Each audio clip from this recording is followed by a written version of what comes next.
जय जगन्नाथ पिलामाने चलो आज स्टार्ट करिबा दशम श्रेणी जीव विज्ञान तृतीय अध्याय परिवहन व संचालन ट्रांसपोर्टेशन एंड सर्कुलेशन। कौन है ट्रांसपोर्टेशन एंड सर्कुलेशन? चलो जानिबा। ट्रांसपोर्टेशन माने परिवहन, गोटे स्थान अन्य एक स्थान को स्थानांतरित होगा बा परिवाहित होगा। गोटे एग्जांपल साहाय्य में बुझिबा। ये होची गोटे पॉइंट, ये होची आ गोटे पॉइंट, ये होची कटक, ये होची भुवनेश्वर। कटक रु हमको भुवनेश्वर पर्यंत जिबार अछि। केमिति जिबा पिला माने तापर रास्ता थिबा दरकार। से रास्ता रे हम जिबा कहा साहाय्य रे? जानवाहन साहाय्य रे जिबा। साइकिल साहाय्य रे जाई पर बा बस साहाय्य रे जाई पर बा बाइक साहाय्य रे जाई पर बा आमे ट्रेन साहाय्य रे जाई परिबा। तो एही परि भाबरे आमे गोटे स्थान रु अन्य एक स्थान को गति करि परिबा। तो एही प्रक्रिया को पिला माने आमे परिवहन कहता। जो प्रक्रिया रे आमे गोटे स्थान रु अन्य एक स्थान को स्थानांतरित होइथा।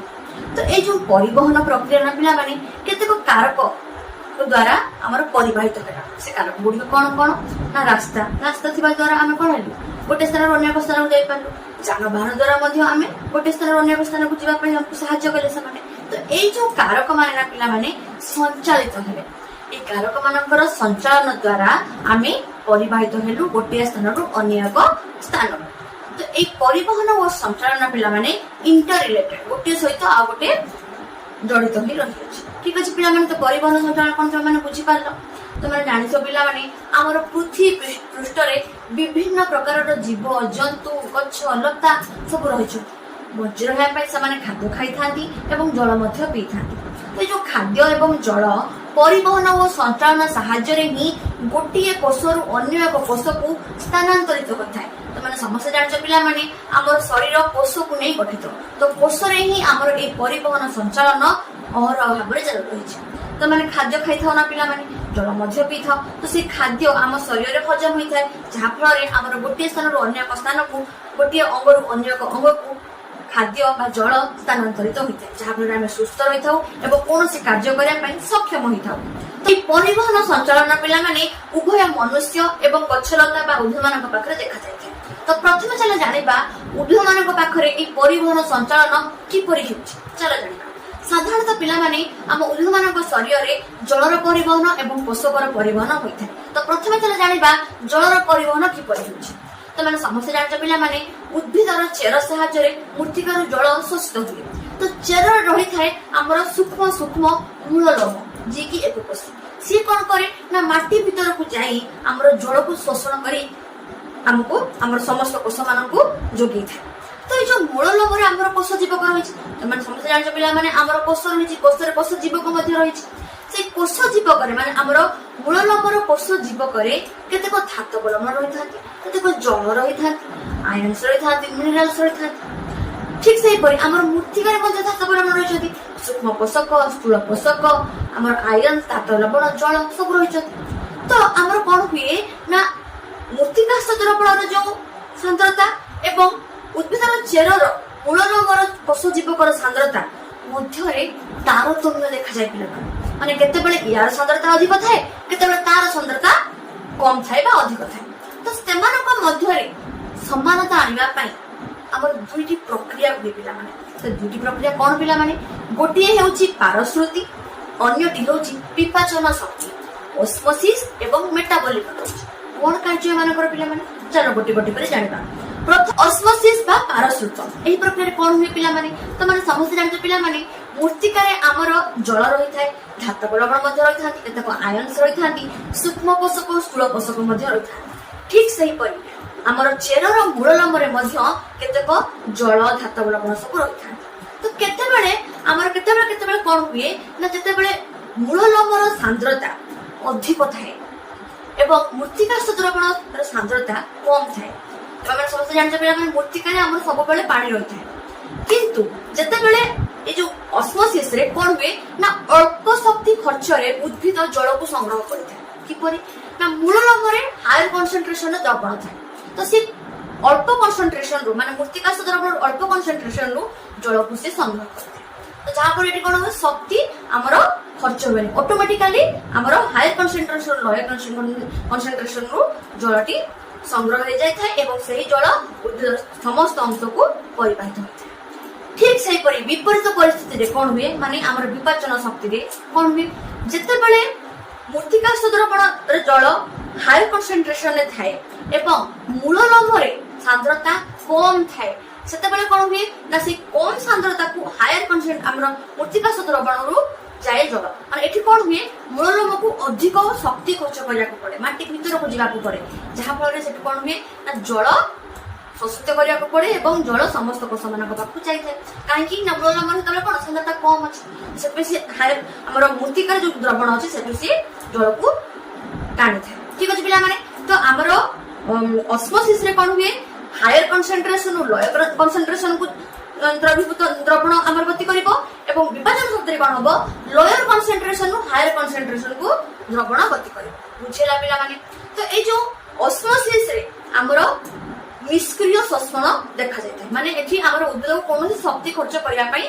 पड़िला ठीक है पिला माने ठीक से करी विभाजन शक्ति रे कौन हुए ना आमर अधिक शक्ति खर्च करी उद्भिद को जल शोषण करबा को पड़े काहे हमर लम्ब जल नथिला ठीक अछि पिला माने तो सेति पई ये होची गोटे सक्रिय शोषण ऑस्मोसिस होची निष्क्रिय शोषण विभाजन शक्ति होची सक्रिय शोषण ठीक अछि पिला माने बुझि पालो जे शोषण कोन तो ए जो चेर साहाय्य तो जल शोषण हैला जल हमर चेर रे कोन हुए चेर कोन करे ना जल मृत्तिका शोषण करे विषण प्रक्रिया माध्यम रे से कोन करे ए चेर रु जल को जाइलेम नामक संभाई टिश्यू पाखरे नेकी पहुंचे ए जाइलेम नामक संभाई टिश्यू कोन हिथाय ना अविच्छिन्न भाबरे उद्भिदर समस्त कोष मानक पाखरे बिछि नै रहि थाय जाइलेम रे रहि थाय तार केतेक बाहिका जहा को हमें कहि जाऊ कोन पिला माने ट्राकिड्स एवं रिसेप्स सेमानक सहाय्य रे से उद्भिदर पत्र डाल फूल फल समस्त पाखको जल नै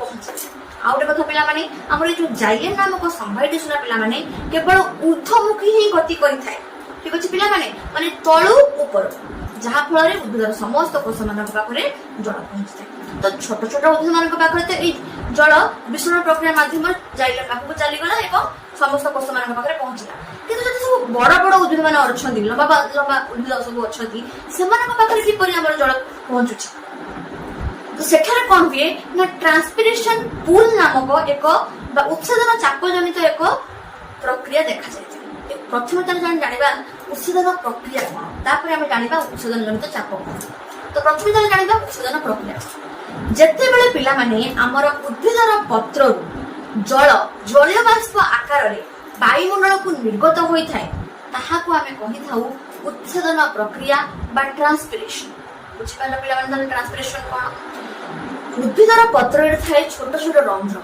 जहा को हमें स्टोम बा स्टोमाटा कहथाउ जहा माध्यम होने की जल बाष्पीभूत आकार रे जलीय बाष्पीभूत होई हमरो वायुमंडल को निर्गत हो जाय थाए एवं सही थारे जल क्षय देखा जाय थाए जेहेतु हमरो जलटा सेटू बाहरी गला सूर्य हमर टाणी नेला जल को जलीय बाष्प आकार रे तो जल क्षय तो देखा जीवो ना तो से जल क्षय को पूर्ण करिया पाई सेठारे गोटे प्रेशर क्रिएट हुए पिला माने से प्रेशर को हमें कोन कहि थाउ सक्सेशन प्रेशर ठीक अछि और जहा को तमे ट्रांसपिरेशन पूल कहि थाउ उत्सेदन जनित चाप सेठी सृष्टि होला ठीक अछि तो से जतरे हमर सक्सेशन प्रेशर सेठी क्रिएट होची पत्र रे से कोन करे ना जाय कि डाळ को कुए जे भाई मोर एटे पानी मोर नाही सूर्य टाणी नै गलानी मु सुखी जीवी मते जल्दी पानी दियो तो डाळ कोन करे भाई मो पाखरे तो नाही आपको चेर को कहिया को पड़िबो तो सी जाके चेर पाखरे जाय कि कुए कि जे मते जल्दी भाई पानी दियो नहले हमरो पत्र भाई सुखी जीवी ठीक अछि तो चेर कोन करे ना मृत्तिकार जल को शोषिबार सहायता करे सेठी गोटे चाप सृष्टि हुए जार ना हेउची कोन ना रूट प्रेशर ठीक अछि तो से रूट प्रेशर पड़िबा द्वारा हमरो मूल लम्ब कोन करे ना मृत्तिकार जल को शोषण करी पुणी तार जाइलेम नामक संभाई टिश्यू सहायता रे समस्त कोष मानक पाखरे बा पत्र पाखरे पुणी जल नेकी पहुंचै दिए एही परि भागरे हमरो जलर शोषण बा परिवहन होई थाए ए जो उत्सेदन नामक प्रक्रिया नै कि पिला माने ये भी मध्य गोटे निष्क्रिय प्रक्रिया ठीक अछि ए जो उत्सेदन प्रक्रिया ना पिला माने हमर उद्भिदर तापमात्रा को मध्य नियंत्रण करिथाय उत्सेदन प्रक्रिया मुख्य अंग हेउची पत्र जोतरे कि हमर स्टोम बा टमाटर रहिछि उत्सेदन प्रक्रिया हमर उद्भिदर आउटरी पाखरे मध्य देखा जाय से माने होचंती बातरंध्र एवं त्वचा वर्ण कोई कोन होचंती पिला माने पातरंध्र तो माने देखितो पिला माने हमर सजना गछ बा कोनोसी गछर मूल रे देखिथिबो अठा भलिया किछि पदार्थ भारी आसनाती ସେଠାରେ ମଧ୍ୟ ଆମର ଉତ୍ସେଦନ ପ୍ରକ୍ରିୟା ହୋଇଥାଏ। ଠିକ ଅଛି। ଠିକ ସେପରି ତ୍ୱଚାବରଣ କଣ?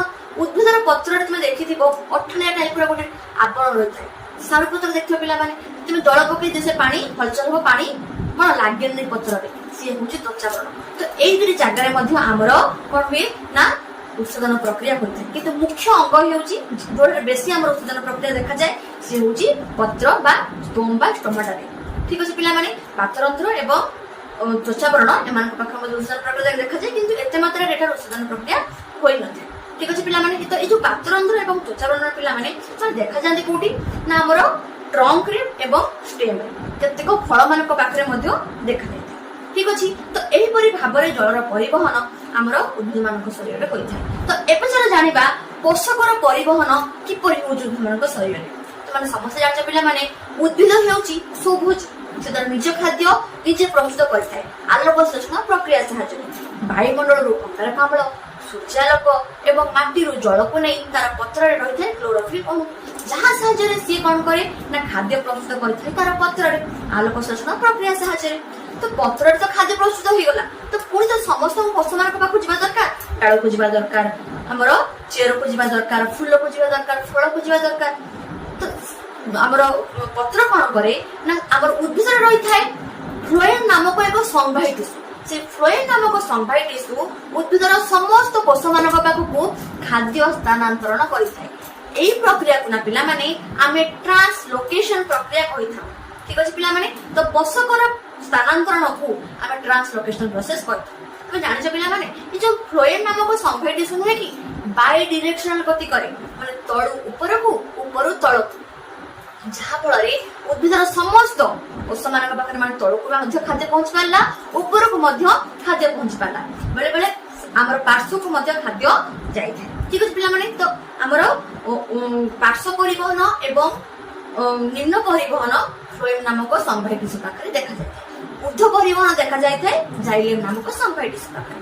ଠିକ ଅଛି ପିଲାମାନେ, ତ ଏହିପରି ଭାବରେ ଜଳର ପରିବହନ ଏବଂ ପୋଷକର ପରିବହନ ଦେଖାଯାଇଥାଏ ଉଦ୍ଭିଦ ମାନଙ୍କ ପାଖରେ।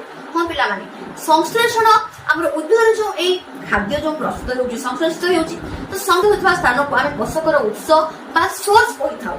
ଠିକ ସେହିପରି ଜମାଭୁକ୍ତ ଅଂଶକୁ ଆମେ ସିଙ୍କ କହିଥାଉ। ଏଟା ମନେ ରଖିବ, କ୍ୱେଶ୍ଚନ ଆସେ ପିଲାମାନେ। ଠିକ ଅଛି। ତ ଏହିପରି ଭାବରେ ଉଦ୍ଭିଦ ମାନଙ୍କ ଶରୀରରେ ଜଳ ଏବଂ ଖାଦ୍ୟର ପରିବହନ ହୋଇଥାଏ। ଆମେ ନେକ୍ସଟ ଭିଡିଓରେ ଜାଣିବା ଉଦ୍ଭିଦରେ ପରିବହନର ପ୍ରକାରଭେଦ ଏବଂ ବିବିଧ ତତ୍ତ୍ୱ ବିଷୟରେ। ତ ସେତେ ପର୍ଯ୍ୟନ୍ତ ତମେ ମୋର ଚ୍ୟାନେଲକୁ ସବସ୍କ୍ରାଇବ କରିଦିଅ, ଲାଇକ୍ କରିଦିଅ, ସାଙ୍ଗସାଥୀ ମାନଙ୍କୁ ସେୟାର କରିଦିଅ। ରହିଲି, ଧନ୍ୟବାଦ।